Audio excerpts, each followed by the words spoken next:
Hello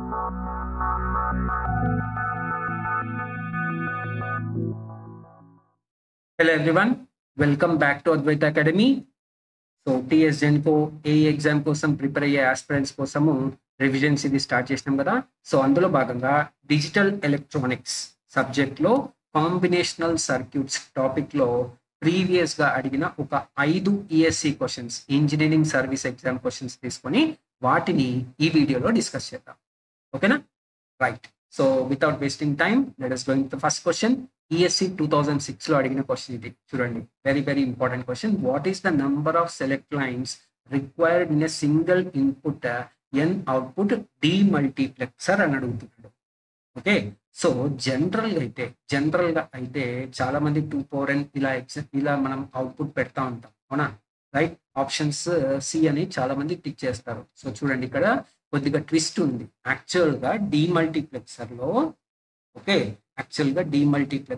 మనకు ఒక్క input ఉంటుంది, 1 ఇన్పుట్, n సెలెక్ట్ ఇన్పుట్స్. ఓకేనా? n సెలెక్ట్ ఇన్పుట్స్ ఉంటే 2n అవుట్పుట్స్ ఉంటాయి. దిస్ ఇస్ ద జనరల్గా ఇది మనకు రిలేషన్షిప్ ఇన్పుట్ కి, సెలెక్ట్ ఇన్పుట్స్ కి, అవుట్పుట్ కి. ఇది కూడా చాలా చాలా ఇంపార్టెంట్, గుర్తుపెట్టుకోండి. కానీ ఇక్కడ ఏమంటున్నాడు, మనకు అవుట్పుట్స్ 2n ఇవ్వట్లేదు. ఎన్ని అవుట్పుట్స్ కి ఎన్ని ఇన్పుట్స్ కావాలి, ఎన్ని సెలెక్టెడ్ లైన్స్ ఉండాలి అని అడుగుతున్నాడు. ఎన్ని సెలెక్ట్ ఇన్పుట్స్ లేదా ఎన్ని సెలెక్ట్ లైన్స్ ఉండాలి అని అడుగుతున్నాడు. సో ఇక్కడ 2n బదులు n ఉంటే ఇక్కడ సెలెక్ట్ ఇన్పుట్స్ n ఉండాలి అని అడుగుతున్నాడు మనల్ని. ఓకే, ఇది క్వశ్చన్. అర్థమైందా? సో 2n అవుట్పుట్స్ ఉంటే n సెలెక్ట్ ఇన్పుట్స్ డైరెక్ట్ రాసేచ్చు. So option B is correct అప్పుడు. ఓకేనా? కానీ ఇక్కడ n అవుట్పుట్సే అడుగుతున్నాడు. n అవుట్పుట్స్ ఉన్నప్పుడు what will be the select inputs, what will be the number of select inputs అని అడుగుతున్నాడు. సో ఇక్కడ నుంచి n ఎలా వస్తుంది చెప్పండి? మనం లాగ్ తీసుకుంటేనే కదా. సో లాగ్ 2 బేస్ 2n తీసుకుంటేనే మనకు తెలుసు కదా, A power m, log A power m అంటే m log A. So n into log 2 base 2, log 2 base 2 అంటే 1 అయిపోతుంది. సో n ఇంటూ 1 అంటే n అయిపోతుంది. సో n ఎలా వచ్చింది ఇప్పుడు? మీరు లాగ్ 2 అప్లై చేసినప్పుడు ఇది మనకున్న అవుట్పుట్స్, అవునా? ఇది 2n కి మీరు లాగ్ 2 అప్లై చేస్తేనే మనకు n అనేది వచ్చింది. కాబట్టి ఇట్ సైడ్ కూడా మనం ఏం చేయాలి? లాగ్ 2 అప్లై చేయాలి. ఆల్రెడీ ఉన్నదేమో n వాల్యూ.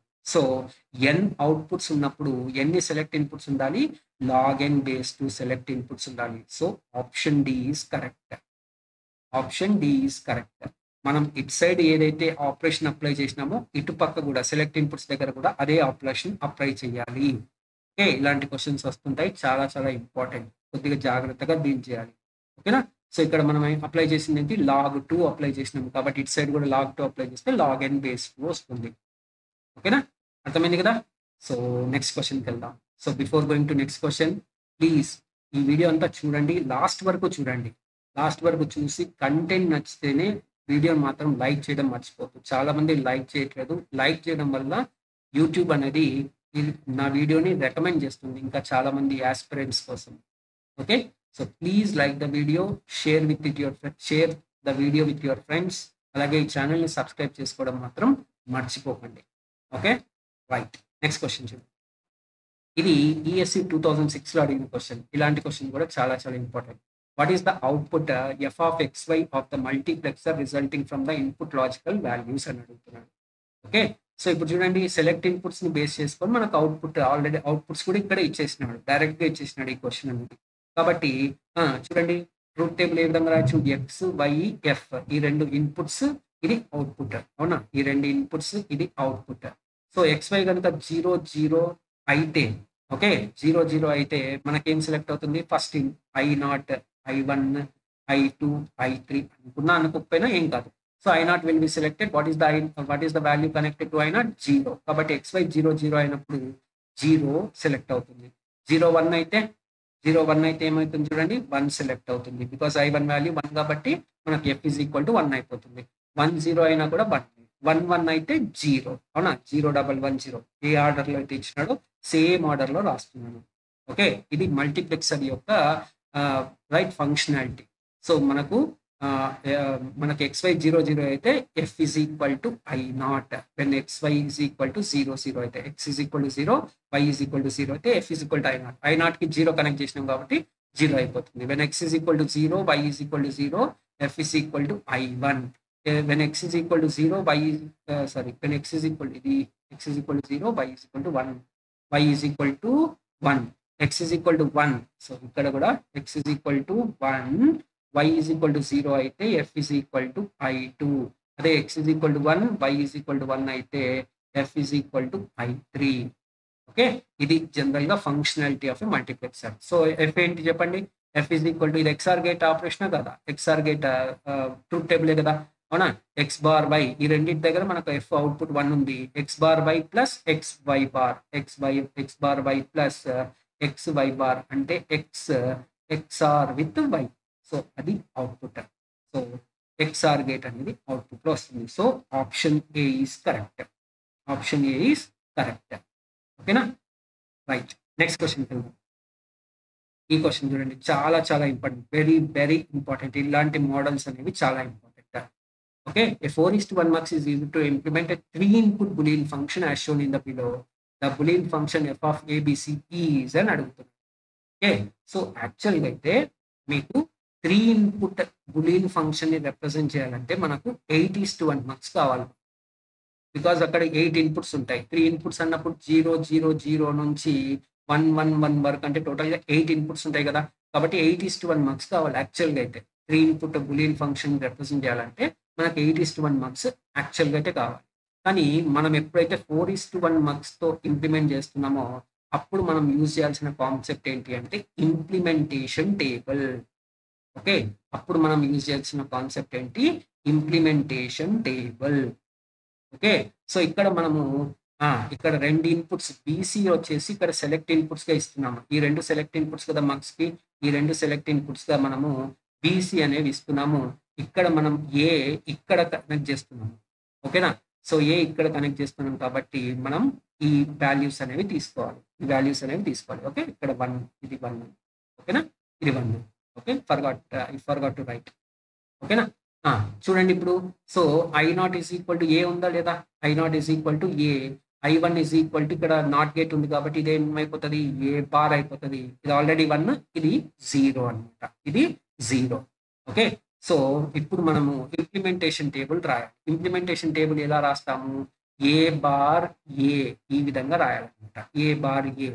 ఓకే, 0 1 2 3 4 5 6 7 ఈ విధంగా రాస్తాం. ఓకే, జాగ్రత్తగా వినండి. మీకు ఒకవేళ ఇంప్లిమెంటేషన్ టేబుల్ కాన్సెప్ట్ తెలియకపోతే ఈ విధంగా రాసుకోవాలి. 0 1 2 3 4 5 6 7 గా రాసుకోవాలి. ఎందుకు ఈ విధంగా ఈ మిన్ టర్మ్స్ రాసినానంటే, ఎందుకంటే ఈ మిన్ టర్మ్స్ అన్నిటికీ ఏ వాల్యూ 0. అవునా? 3 రిప్రజెంటేషన్ ఏంటి చెప్పండి? 3 రిప్రజెంటేషన్ రైట్. 3 రిప్రజెంటేషన్ 0 1 1. 2 రిప్రజెంటేషన్ ఏంటి? 0 1 0. 1 రిప్రజెంటేషన్ ఏంటి? 0 0 1. 0 రిప్రజెంటేషన్ ఏంటి? 0 0 0. వీటన్నిటిలో ఎంఎస్పి ఏముంది చెప్పండి? ఏ ఈజ్ ఈక్వల్ టు 0 కాబట్టి ఏ బార్ దగ్గర ఈ మిన్ టర్మ్స్ రాసినాం. అదే మీరు 4 రిప్రజెంట్ చేస్తే 1 0 0, 5 రిప్రజెంట్ చేస్తే 1 0 1, 6 రిప్రజెంట్ చేస్తే 1 1 0, 7 రిప్రజెంట్ చేస్తే 1 1 1. కాబట్టి ఇక్కడ అంతా కూడా ఏ వాల్యూ ఏముంది? 1 ఉంది కాబట్టి ఇదంతా కూడా ఈ మిన్ టర్మ్స్ అన్ని కూడా ఏ కింద రాస్తున్నాము. ఓకే, ఇప్పుడు ఏం చేయాలి అంటే ఇక్కడ ఉన్న ఈ వాల్యూస్ ఉన్నాయి కదా, ఏ బార్ 1 0 మనం ఇన్పుట్ మక్స్ దగ్గర ఏదైతే ఇన్పుట్ ఇచ్చినామో ఆ వాల్యూస్ రాయాలి. ఏ బార్ 1 0. ఓకేనా? జాగ్రత్తగా వినాలి. ఓకే, ఏ బార్ 1 0. ఒకవేళ కనుక ఏ ఉంది కదా, ఏ ఉంటే ఆ కరెస్పాండింగ్ మిన్ టర్మ్ ని యాడ్ చేసుకోవాలి. ఓకే, సో ఇక్కడ ఈ కాలంలో మీరు చూస్తే ఇక్కడ ఏ ఉంది కదా, ఏ అన్నప్పుడు ఈ మిన్ టర్మ్ ఉంది కదా, ఈ మిన్ టర్మ్ ని యాడ్ చేసుకోవాలి. అలాగే ఇక్కడ ఏ బార్ ఉంది కాబట్టి A bar corresponding min term ఇక్కడ ఈ కాలంలో A bar corresponding min term ఏముంది? 1 ఉంది కదా, అవునా? సో ఇలా చూసుకోవాలన్నమాట. ఏ బార్ కి కరెస్పాండింగ్ మిన్ టర్మ్ ఏముంది? 1. కాబట్టి ఆ విధంగా రాసుకోవాలి. అదే 1 ఉన్నప్పుడు both you have to add. Both min terms must be added. Both min terms must be added. అదే మీకు 0 ఉందనుకోండి, రెండింటిని యాడ్ చేయకూడదు. అవుట్పుట్ ఎక్స్ప్రెషన్ లో both min terms must be excluded. Both min terms must be excluded. ఓకేనా? So ఇది procedure అండి. Okay, right. So ఇక్కడ 1 ఉంది కాబట్టి ఈ 2 మిన్ టర్మ్స్ ని యాడ్ చేసుకోవాలి. ఇక్కడ 0 ఉంది కాబట్టి ఈ 2 మిన్ టర్మ్స్ ని యాడ్ చేసుకోకూడదు. సో జస్ట్ అవుట్పుట్ ఎక్స్ప్రెషన్ రాసేయడమే. F is equal to general representation summation M, min terms కాబట్టి స్మాల్ ఎం రాస్తాం అనమాట. ఆఫ్ 1 2 4 6 1 2 4 6 అదే ఆన్సర్. సో చూడండి 1 2 4 6. So option A is correct. Option A is correct. Simple గా ఈ విధంగా సాల్వ్ చేయొచ్చు. ఓకే, సో ఈ ఇంప్లిమెంటేషన్ టేబుల్ అనేది ఇంపార్టెంట్. ఎందుకు ఇది అవసరం అంటే ఇది రీజన్ అనమాట. సో మామూలుగా 3 ఇన్పుట్ బులియన్ ఎక్స్ప్రెషన్ రిప్రజెంట్ చేయాలంటే 8:1 మార్క్స్ కావాలి. కానీ మీరు ఎప్పుడైతే 4:1 మార్క్స్ తో చేస్తున్నారో ఒక ఇన్పుట్ అనేది మనం ఈ విధంగా రాసుకోవాలి. ఒక ఇన్పుట్ ని మనం ఇంప్లిమెంటేషన్ టేబుల్ ద్వారా రాసుకోవాలి. ఓకేనా, క్లియర్? రైట్, నెక్స్ట్ క్వశ్చన్ చూడండి. ఈ క్వశ్చన్ వచ్చేసి 2013లో అడిగిన క్వశ్చన్ ఇది. ఈఎస్సి 2013లో a binary full subtractor.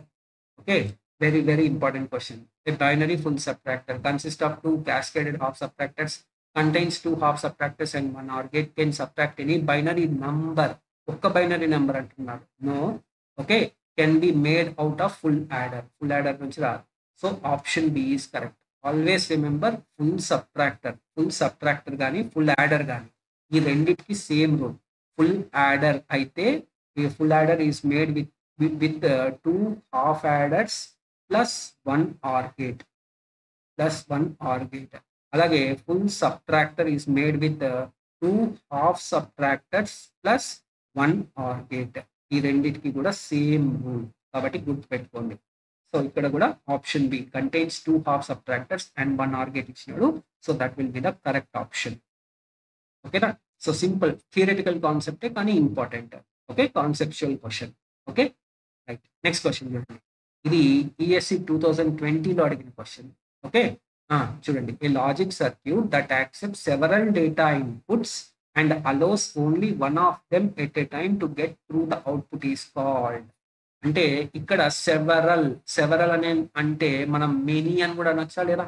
Many inputs and only one output. One at the output అంటున్నాడు కదా. వన్ ఎట్ ద అవుట్పుట్ అంటే a circuit which acts as many to one circuit is called as what? Multiplexer. అవునా కాదా? So multiplexer ఇంకొక పేరే many to one circuit. అవునా? Data selector ఇంకొక పేరేంటి? Data selector. సో మనకు అవైలబుల్లో ఉన్న సెవరల్ ఇన్పుట్స్ లోంచి ఒక్కదాన్నే సెలెక్ట్ చేసి ఆ సెలెక్ట్ చేసిన ఇన్పుట్ నే మనకు అవుట్పుట్ లో ఇచ్చేదే మల్టీప్లెక్సర్. అందుకే మల్టీప్లెక్సర్ కి ఇంకొక పేరు ఏంటి అంటే data selector or many to one circuit. So multiplexer కి జనరల్ గా రూల్ ఏంటి చెప్పండి? 2 power n inputs, n select inputs ఉంటే 2 power n ఇన్పుట్స్ ఉంటాయి. 1 అవుట్పుట్ ఉంటుంది. So only 1 output. అందుకే ఇక్కడ 1 అవుట్పుట్ అంటున్నాడు కదా. కాబట్టి it is multiplexer. So option A is correct. ఈ రెండు పేర్లు కూడా మీరు జాగ్రత్తగా గుర్తుపెట్టుకోండి. Which of the circuit is also called many to one circuit అయ్యొచ్చు, లేదా which of the following circuit will act as data selector అని కూడా అడగొచ్చు. ఓకే, కాబట్టి ఈ రెండు పేర్లను కూడా జాగ్రత్తగా గుర్తుపెట్టుకోండి. ఓకేనా? సో ఈ వీడియోలో డిస్కస్ చేసిన 5 క్వశ్చన్స్ మీకు క్లియర్గా అర్థమైనాయని అనుకున్నాను. అర్థమైతే please like this video, share this video with your friends, and don't forget to subscribe to our channel. Okay, right, thank you for watching this video. We'll meet in the next video. Jai Hind.